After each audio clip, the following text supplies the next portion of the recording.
نکل کے دوسرا بہانہ، اس طرح سے بہانوں میں یہ گورنمنٹ چلا رہے ہیں. اور اس کے ساتھ ساتھ پی ٹی آئی نے ان کو بہت اچھا موقع فراہم کیا ہوا ہے کہ وہ قومی ایشوز پر بات ہی نہیں کرتے. وہ P T I Imran Khan سے آگے بات نہیں کرتی، اور ان کو یہی چیز سوٹ کرتی ہے کہ وہ صرف بانی پی ٹی آئی کے ارد گرد گھومتے رہیں، اور اس کو یہ گورنمنٹ جو ہے وہ کھیل رہی ہے. ابھی انہوں نے پہلے جنید اکبر کو جو پی ایس سی کا چیئرمین لگایا، اس کے بعد پھر اس کو دوبارہ ہٹا دیا. اب پی ایس سی ایک بڑا سنجیدہ پلیٹ فارم ہے جہاں پر گورنمنٹ کا پورا آڈٹ ہوتا ہے.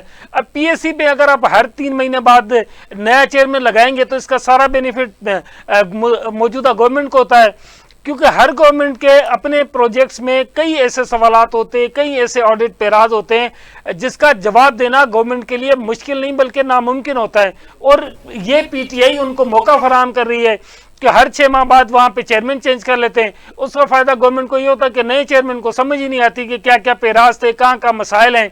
دیکھیں موجودہ گورنمنٹ چاہے جتنی بھی اچھی ہو، اس کے گورننس کے بہت مسائل ہیں. پاکستان میں مہنگائی کا بڑا مسئلہ ہے، پیٹرولیم مصنوعات ہیں، دیگر چیزیں. اگر حال ہی میں آپ دیکھیں تو کچھ دن پہلے جو اجلاس تھا جس میں گورنمنٹ نے خود بل پاس کروانا تھا ٹیکس کے حوالے سے، وہ اپنے دور حکومت میں خود اپنا بل پاس نہیں کروا سکی کیونکہ جو نیشنل اسمبلی کا اجلاس تھا وہ پوائنٹ آؤٹ ہو گیا تھا، اس کا کورم پورا نہیں تھا. اب گورنمنٹ اپنا بل لائے اور اس کا اجلاس بلائے اور اس کا کورم پورا نہ کر سکے تو آپ خود اندازہ کریں کہ گورنمنٹ کی جو فائنینشیل معاملات پہ اور دیگر معاملات پہ کتنی گرفت مضبوط ہے. لیکن پرابلم یہ ہے کہ یہاں پر ان کی جو اپوزیشن ہے وہ جینوئن اپوزیشن نہیں ہے، وہ صرف تفریح کے لیے اسمبلی آتے ہیں اور انہوں نے ساری اپوزیشن صرف سوشل میڈیا پہ کرنی ہے. لہٰذا انہوں نے ان کے جو جینوئن مسائل عوام کے اور اس ملک کے جہاں جہاں جینوئن ایشوز ہیں گورننس کے موجودہ گورنمنٹ کے، وہ اس طرف جاتے ہی نہیں ہیں کیونکہ ان کو سمجھ ہی نہیں ہے ان معاملات کی. وہ صرف ایک ہی چیز کو لے کے چل رہے ہیں اور یہی چیز موجودہ گورنمنٹ کو سوٹ کرتی ہے کہ وہ صرف اسی ایک نقطے کو لے کے گھومتے پھرتے رہیں اور گورنمنٹ جو ہے نا وہ اپنے سارے معاملات کو ایسے ہی چلاتی رہے. اس وقت دیکھیں جو نیشنل سبمٹ ہوئی تھی مائنس کے حوالے سے، اس کے علاوہ جو بلوچستان میں دیگر معاملات ہیں، اس کے علاوہ جو سندھ میں معاملات ہیں، والے سے جنگ سے قبل جو بلائی گئی تھی، اجلاس بلایا گیا تھا ہاں قومی سلامتی کا، اس میں کتنے مسائل سامنے آئے. لیکن پرابلم یہ ہے کہ یہاں پر وہ ایک عجیب سا فنامنا ہے کہ گورنمنٹ کو یہ سب سے زیادہ سوٹ کرتا ہے کہ پی ٹی آئی اسی طریقے سے چلتی رہے اور یہ اپنے سارے معاملات کو مل جل کے ایک دوسرے کے ساتھ چھپا کے آگے بڑھتے رہیں. حالانکہ ان کو چاہیے کہ وہ بانی سے باہر نکل کے عوامی مسائل کی طرف توجہ دلائیں.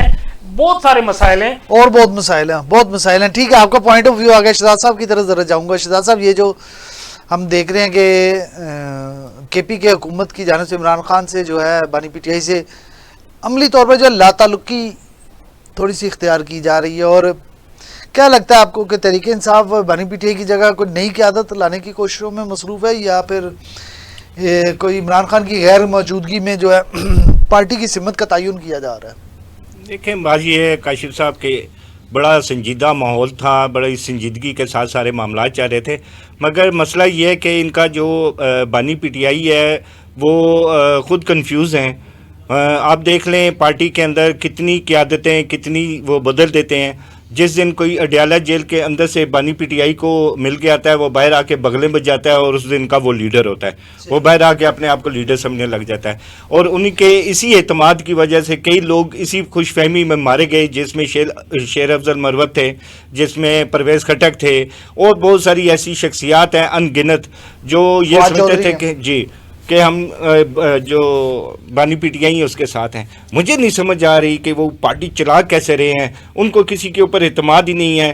ابھی آپ کے یہاں ایک گیسٹ تھے، بڑے محترم تھے چودھری صاحب، انہوں نے بھی کہا تھا کہ یہ جو جنید اکبر آئے ہیں یہ بڑے اب مضبوط کینڈیڈیٹ ہیں عمران خان کے، اور یہ ہے وہ ہے، یہ چونکہ ان کا تعلق خیبر پختونخوا سے ہے. تو میں نے تب بھی کہا تھا کہ سر یہ بھی تھوڑے دن کی بات ہے. تو وہی دیکھ لیں ان کو کوئی لیڈر ایسا، ہر وہ آدمی جو ان کی پارٹی کے اندر سنجیدہ بیٹھا ہے، وہ پارٹی کے لیے کچھ کرنا چاہتا ہے، اس کو اٹھا کے یہ باہر پھینک دیتے ہیں. اچھا اب ان کے ساتھ کیا معاملہ ہوا ہے. دوسری جانب میں ایک چیز آپ کو بڑی واضح سے بتاؤں، پی ٹی آئی کا